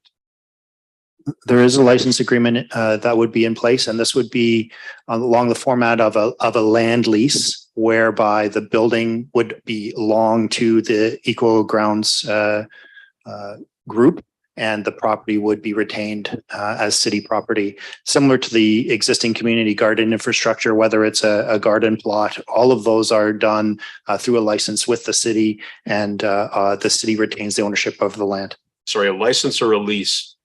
It's a license. At this point, it's a license. Similar to what other license that we have? We have, we've had these licenses in place with Equal Grounds year over year for the last number of years, and would continue under that same arrangement. We have longer term land lease at the airport as an example for more permanent structures. However, this is one for a temporary structure or a removable structure. I'm not aware off the top of my head, Councillor, of another similar example for that kind of structure, but I can do that investigation and bring that information back to council. Yeah, I think that would be very helpful to have that in hand before we finalize a decision on this item. I'm very concerned that all these efforts are going to go for naught, as the city recognizes the need to utilize those lands for higher land use, perhaps in the next year, 2 years, 3 years. As we look to you look to some of the developments going on here, there's going to be a lot of pressure on that property to be developed. And I don't want to see these folks having to pick up and move in a year or 2 years or 3 years. And similarly, You're in extra time, Councillor McCurry. Do you want me to put you overtime? You're already in penalty time. Oh, jeez. It's a little nod to the World Cup. I'll let you know. Thank you. We have Mayor Davis up next, please. Thank you, Madam Chair, and through you to staff. So you mentioned tipping over, you mentioned a temporary structure. Does the license agreement provide for who insures this to protect the city from liability and who's paying that cost? Yes, that's correct. There is a liability insurance in place with the Equal Grounds Group. And of course, we would make sure that the risk management or the risk analysis of this includes the appropriate coverage. Okay. And does the license agreement have within it requirements to maintain the building in a certain level of repair? Yes. All right. And is the group incorporated or is it just an association? I don't have that information at the top of my head, Mr. Mayor, but I can bring that forward back to you. All right. And you mentioned a grant. Do you know how much the grant was? I believe it was in the range of for the greenhouse component was in the area of $15,000. There were other components to the grant that included support for some program staff. I'm not sure of the total amount of the grant. It was not obtained or applied for by the city, so that's information that the Equal Grounds Group has. Do you know if the grant included provision for site plan and building permit fees? I am aware that that was not anticipated in the grant application. All right. And how many other times have we waived it? Because this request is to waive entirely the building permit fee.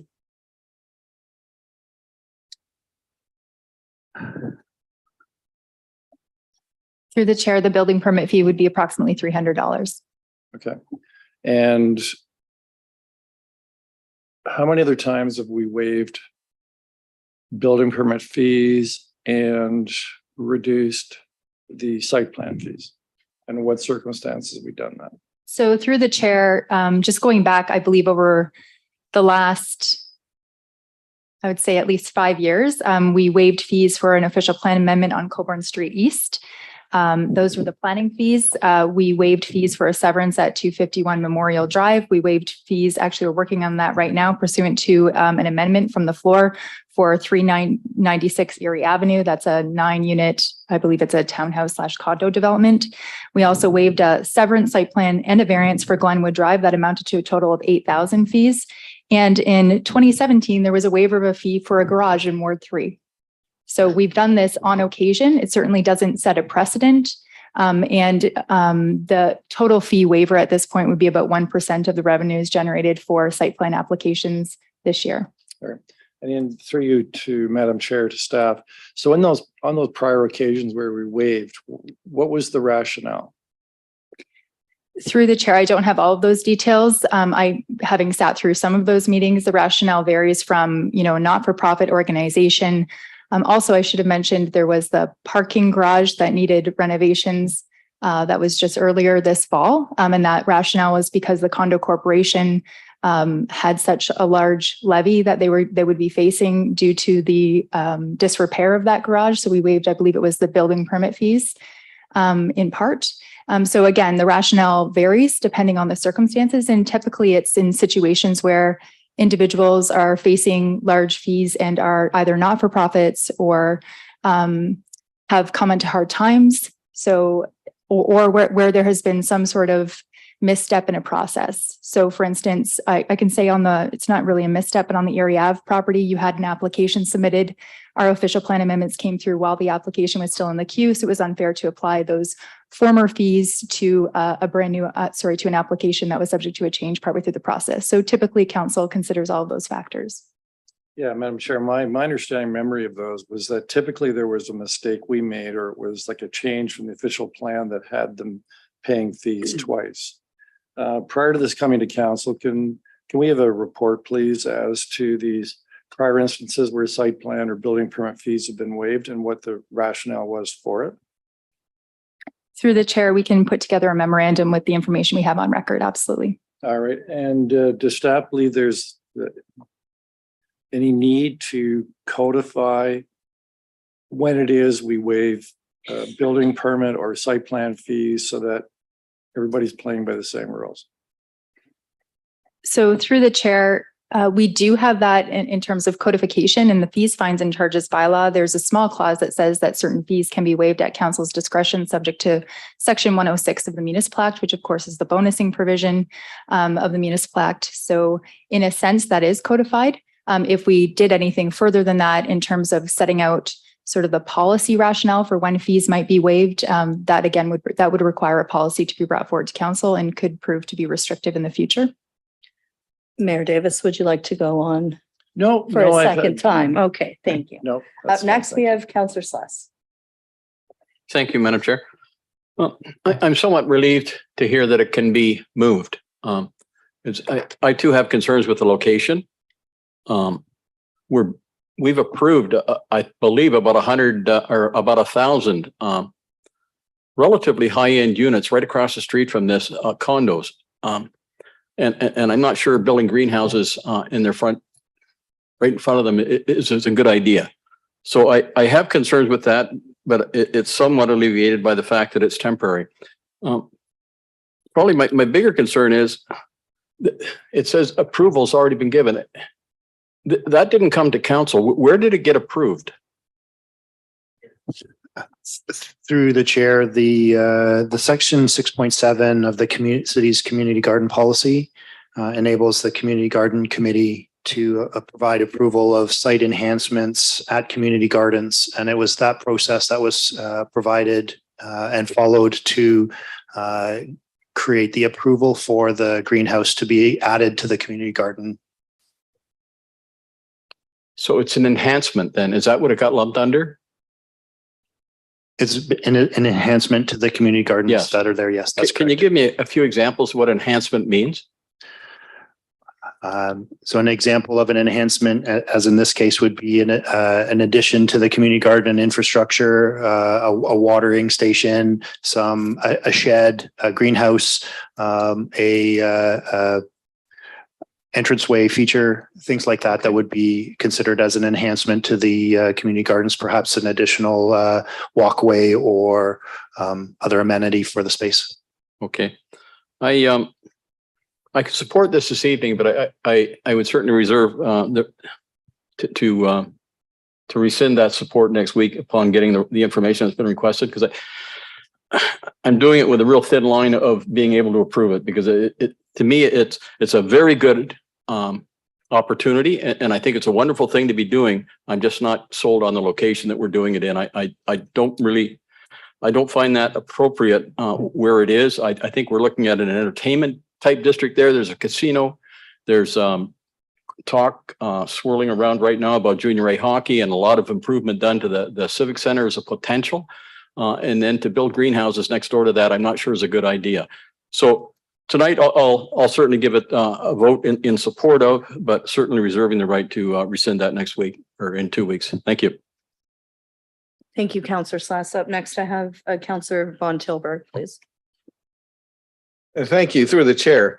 You know, I really appreciate all the work of the volunteers and members of Equal Grounds Community Gardens. And while I heard Councillor Hunt talk about Councillor Zantowski's work out in the 4th Ward and how good that was, let me just say that the one at Earl Hague is the largest and biggest and heaviest supported and most enthusiastically loved by the community. And that, you know, and it's funny that we talk about some of the buildings next doors because I've been with them since the get-go of their developments, and they have been so excited by every move we do along the rivers, particularly with regards to Earl Hague. That is a selling feature to them, and that's what's made them so ecstatic to keep their developments going, to make them top-notch, world-class buildings right across from Earl Hague. That's the lure. Those are those people coming from out of town. They want to see stuff like this. They want to walk on our trails. They want to see gardens. So what we got here is Equal Ground saying, hey, we want to do the next step. I mean, we're not talking about a big structure here. It's a 25 by 26 structure. You know, we're not talking about something huge. It's something to get by and get along and add to the enhancement of that property. And so all we're doing, because we did look at this in June, this was passed as a report in June of this year. And this is what comes before us now. It's just a simple request. They've got they're volunteers.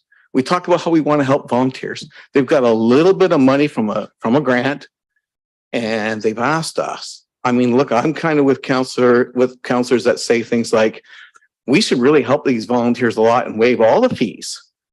I believe that personally, but I thought they asked for half. And Councillor Sandwell, who actually was pretty heavily involved beforehand, before she was a councillor, put forward half, and now and I think that's a good way to reward that volunteerism, to spread the value of that grant so it can go further.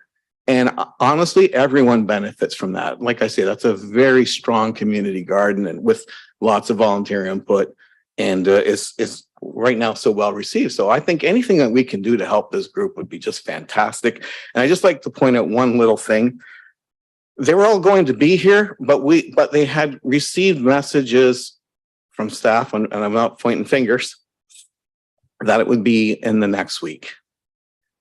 And so they're not here tonight. They're expecting to be here next week. However, if I'm sure they'll be very excited to be here at our next meeting. With that, that's all I have to say, and I'm looking forward to everybody passing this unanimously. Thank you. I see Counselor Carpenter up next. Thank you, Madam Chair. And through you to staff, when we did our official plan, this was zoned for business and residential. And I raised the question during the zoning policy, why is this part OS open space zoning being changed for residential development and business development, commercial development? And I was told then that it was just in case we wanted to go down that road, it would be easier to have it zoned then. And I changed the zoning, and council supported that, back to open space zone for the parkland. But now I'm hearing from members of council that this is going to be some kind of entertainment district, or that we have some kind of, and that we hear from staff that there's some plans in place to make this either entertainment district or more housing and some commercial development on this particular property. So, you know, since I'm a little shy being a Ward 4 councillor, this has happened to me before. So I want to make sure that if there's going to be some changes in this land, or there has some ideas of changes in this land, that at least the Ward 5 councillors be brought up to speed on those changes, or any meetings that have been taking place for discussing what's happening in Ward 4 or Ward 5. Sorry, I would hope the Ward 5 councillors were first to be brought up to speed. So is there a plan that you can share with this council, and specifically the Ward 5 councillors, about this particular property? Through you, Madam Chair, there is no plan that we can share about the downtown Lower Bowl. There have been numerous interests as people talked, but there's been no plan at all on the lower bowl.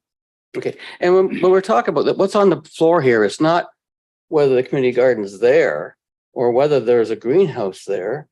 The request on the floor, and any discussion beyond that should probably be ruled out of order, but the discussion is on waiving the fees to half. But we've had discussion on everything but that. So the issue is simply just waiving the fees here, and that's what's actually on the floor, waiving the fees. They already have permission for the greenhouse there. They already have permission for the community garden there. So if we're going to rescind that, because we think it's not a good location, we should be making a complete review of locations all over the place of what we want to see. But that's part of our visioning statement, should be part of our master plan, but it isn't right now. And so the only thing that's on the floor here is waiving half the fees for a volunteer group that makes food and helps the community by bringing food to the food bank. And we know how tough inflation is right now, and groceries for everybody trying to make a living or trying to feed their children. And this is all they're asking for, is waive some of those fees that you wouldn't, that we've waived fees. I think that the mayor moved a motion to waive fees of a apartment building that was doing some renovations that was necessary. And it was a good resolution, and we've all supported it. So I don't know why there'd be such concern about this small community group trying to grow vegetables in a greenhouse for their community. I don't know why we have, and it just makes me wonder what else might be going on. Thank you. Thank you, Councillor Carpenter, for the constructive feedback. Up next, we have Councillor McCreary. Chair, thank you very much. I don't know if I'm the only one here that sees a parallel to the prior sale of a golf course. We have something arising tonight that's a resolution before us, which deals with an issue that's going to become a very hot topic on the day that we get an offer to buy that land, and then we have to displace these folks and undo all their good work. I think we should be giving some consideration to what not the immediate future, but the intermediate and the long-term future holds for the Equal Gardens, the Equal Grounds Community Gardens, and the folks in particular on the site. I wonder if staff would happen to know if there's a deadline by which they must complete their work, either for spring planting or to qualify for the grant. Through you, Chair, there is a deadline by which the money is supposed to be spent, and that clock is ticking. As I understand it, they have received a small extension, but the intent is that the money needs to be spent by the spring of next year. By the spring of next year. Okay, thank you very much. There's information we need tonight to be able to determine not just whether or not we want to contribute to the relief of some of our fees, but to the long-term viability of this organization's location at Earl Hague. And I think we've all talked about what some of the information is. But I think we need to get some more information from our staff about this. I don't think it's sufficient that we approve this just on the basis of a resolution before us tonight, because we've seen the jackpot that's gotten us into once in past, where we do something by way of resolution, which then comes back to reflect poorly on the corporation.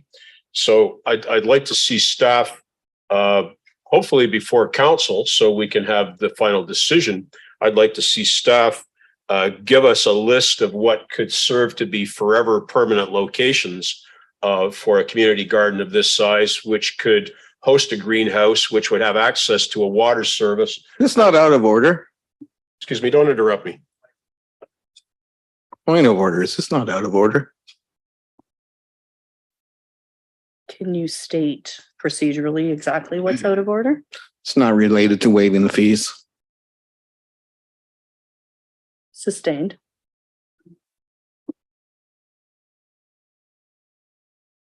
Okay, a referral is always in order. Okay. I'm asking for a referral. Okay. Seeking a seconder. I see I have one in Councillor Seconded by Martin. Councillor Martin. Referral is in order to ask for additional information. without interruption from my friend two doors down. So the referral would ask staff for the following information: an appraisal of the current land value of the parcel of land on which this is situated. The degree of construction required on the site with respect to footings and or pilings. Staff's appraisal. Point of order, this still is against the motion. That's not a referral to the Referral asks motion. for information. It's not a referral to the motion. It's not a referral to the, Referral to to ask for the, to the additional information. building of the greenhouse. It We is have still a a order, referral Mike. on the floor. At this point, we're only going to be speaking to the time of the referral and the where it's going, correct? Oh. So, okay, so we're only going to be speaking to the merits of the body and where the referral is going, correct? And I haven't concluded my remarks.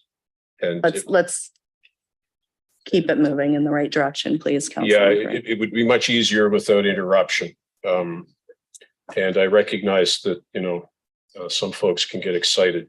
So the other piece of information would be for staff to provide us with a list of other locations, which could be permanent forever locations to host a facility like this, which not only would be able to provide garden space and space for a greenhouse, but would also be able to connect to other utilities, which would be beneficial for support of a large community garden.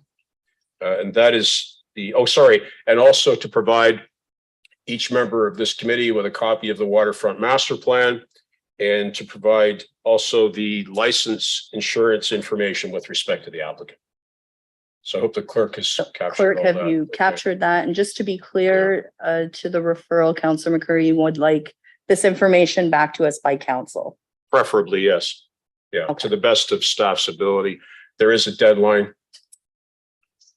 Do you feel that you've captured that or? Yeah, through the chair, I feel like I've captured everything. Just to be clear, though, council will need to ratify this as a referral for it to go to staff to do the work that you've outlined. So it won't go back to this cycle for council. It'd likely be the next one, or whenever staff can provide the material. It's not ratified yet, so we won't be bringing that forward to the next council meeting. So that would be a January council meeting?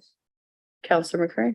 If I may just offer clarity, time and place, if staff can provide something in the way of information on this for December the 20th, with respect to the need to ratify and so on, but staff, I think, can probably provide a lot of this info in a memo to us so that we may not needlessly hold this up if it's a. So, Deputy Clerk, just to be clear, this information can't be gathered by. So I think what the councilor is asking is a referral with a memo attached to it for the next council meeting for council to be able to make a decision. Is that your understanding of what's happening? A referral with a memo attached to it for next council meeting? If the information can be provided by next council informally, yes. So we're voting on the referral right now. I'm just correct still? Yeah, through the chair, we're voting on the referral with the action items to staff Okay. attached to it. So any discussion, CEO? Can I just ask for one point of clarification? I apologize. The counselor is asking for an appraisal. Does he want a certified appraisal from a certified appraiser or a staff's estimate? Best guess. Thank you. Very good. Moving forward, do we have any discussion to the referral? To the what and the when? Councillor Carpenter. So this is being referred back to council, to be clear. Yeah. Through the chair, the motion is to refer. It's going to be either ratified by council to refer it, but while it's on the floor for the committee report, Councillor McCreary would like staff to provide a memo if they can for the 20th. So the recommendation from the committee, if they approve the referral, will be brought to council for ratification. So the referral doesn't have a time and place on it. It's going to come to council again. So where's the time and place for the referral? I think we're getting confused with referrals and deferrals. So deferrals are time and place. Referrals are to a body. We've referred that to staff right now tonight. And so that is what's happening is there's a referral to staff to provide more information. So we're not really discussing time and place right now. We're discussing the merits of the referral as well as the body that's going to. And if we vote down the referral, we'll vote on this tonight. Correct. Correct. Thank you. Any other discussion on the referral? Seeing none, we'll call the vote on the referral, please.